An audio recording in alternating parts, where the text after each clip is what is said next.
वडगाव कुरुम येथील सरपंचांच्या विरोधात अविश्वास ठराव पारित।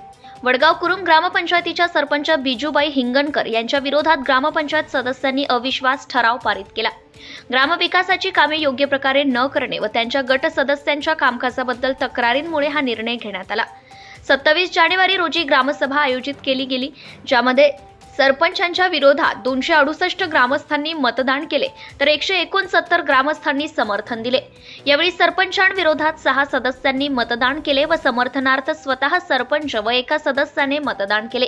गावातील पाणी पुरवठा योजना निकृष्ट दर्जाची असणे, ग्रामसभा रजिस्टरचे व्यवस्थित कामकाज न करणे, ग्रामपंचायतीच्या कामकाजाचे अपयश व निवडणुकीत दुसऱ्या पक्षाला मतदान करण्याची तक्रार या कारणांमुळे ग्रामस्थांचा विश्वास सरपंचांवरून उडाला होता।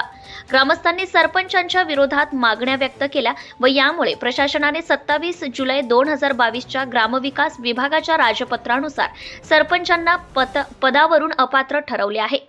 यावेळी तहसीलदार शिल्पा बोबडे, नायब तहसीलदार महेश नागोलकर, मंडळ अधिकारी राजेंद्र देवीकर, ग्राम महसूल अधिकारी दिलीप करवते, दीपक अवधूत, विक्रम जगताप उपस्थित होते।